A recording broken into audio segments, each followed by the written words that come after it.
लक्ष्मण बाण सरासन आनु, सों बारिधि बिसिख कृसानु। सठ सन विनय कुटिल सन प्रीति, सहज कृपन सन सुंदर नीति। लक्ष्मण बाण सरासन आनु, सों बारिधि बिसिख कृसानु।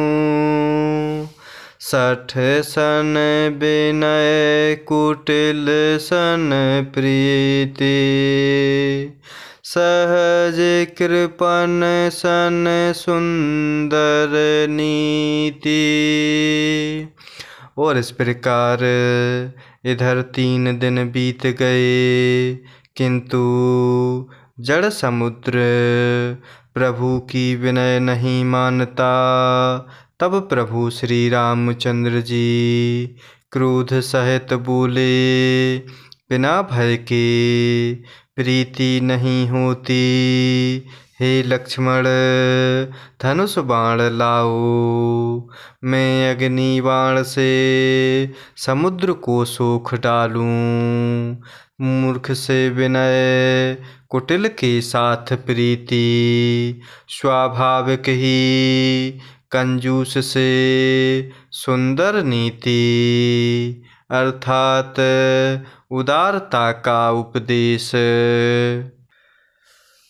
ममता रत सन ज्ञान कहानी, अति लोभी सन बिरति बखानी।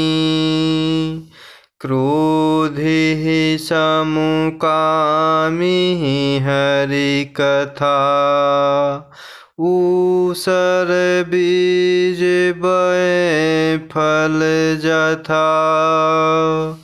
ममता रत सन ज्ञान कहानी, अति लोभी सन बिरति बखानी। क्रोधी समुकामी हरि कथा, ऊसर बीज बए फल जथा। और इस प्रकार प्रभु श्री रामचंद्र जी अति क्रोधित होते हुए बोले, हे लक्ष्मण, धनुष बाण लाओ, मैं अग्नि बाण से समुद्र को सोख डालूं। मूर्ख से विनय, कुटिल के साथ प्रीति, स्वाभाविक ही कंजूस से सुंदर नीति। अर्थात उदारता का उपदेश। ममता में फंसे हुए मनुष्य से ज्ञान की कथा, अत्यंत लोभी से वैराग्य का वर्णन, क्रोधी से सम की बात, अर्थात क्रोधी से शांति की बात, और कामी से भगवान की कथा, इनका वैसा ही फल होता है जैसा ऊसर में बीज बोने से होता है। अर्थात ऊसर में बीज बोने की भांति यह सब व्यर्थ जाता है। अस कही रघुपति चापू चढ़ावा, यह मत लक्ष्मण के मन भावा। संधान्यु प्रभु बिसिख कराला, उठे उधत उर अंतर जाला। अस कहि रघुपति चापु चढ़ावा, यह मत लक्ष्मण के मन भावा। संधान्यु प्रभु बिसख कराला, उठे उदधि उर अंतर ज्वाला। और इस प्रकार प्रभु कह रहे हैं कि मूर्ख से विनय, कुटिल के साथ प्रीति, स्वाभाविक ही कंजूस से सुंदर नीति। ममता में फंसे हुए मनुष्य से ज्ञान की कथा, अत्यंत लोभी से वैराग्य का वर्णन, क्रोधी से शांति की बात और कामी से भगवान की कथा, इनका वैसा ही फल होता है जैसा ऊसर में बीज बोने से होता है।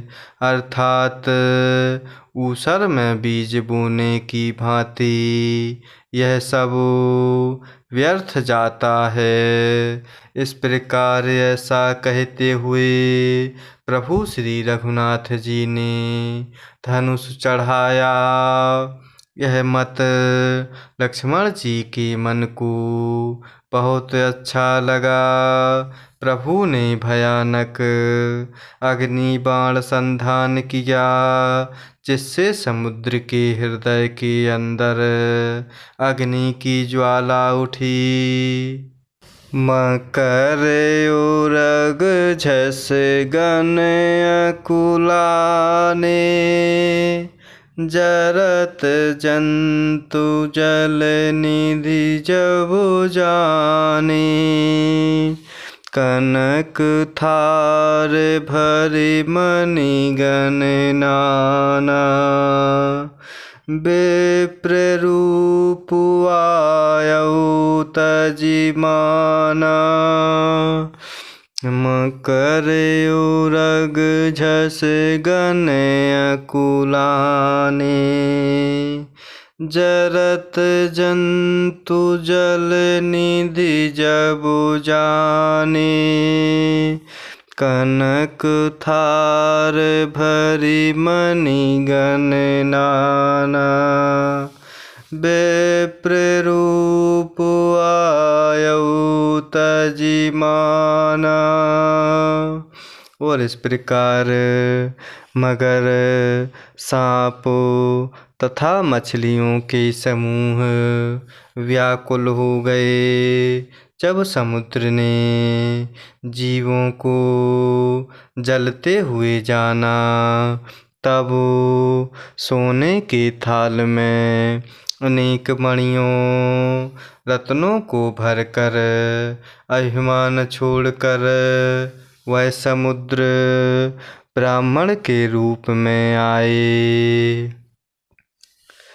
काटे ही पै कदरी फरै, कोटि जतन को सींच।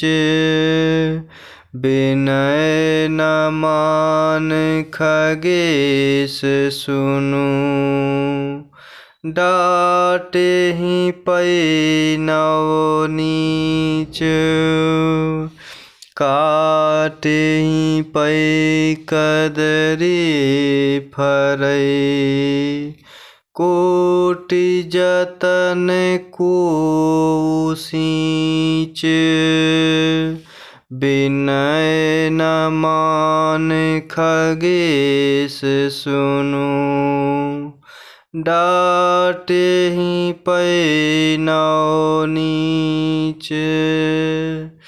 और इस प्रकार मगर, सांप तथा मछलियों के समूह व्याकुल हो गए जब समुद्र ने जीवों को जलते हुए जाना।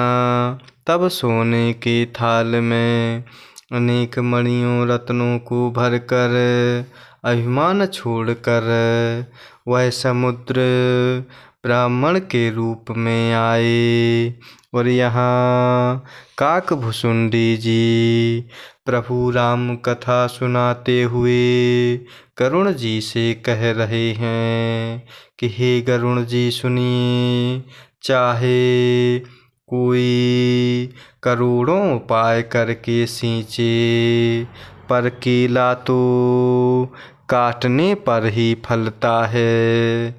नीच विनय से नहीं मानता, वह डांटने पर ही झुकता है, अर्थात रास्ते पर आता है।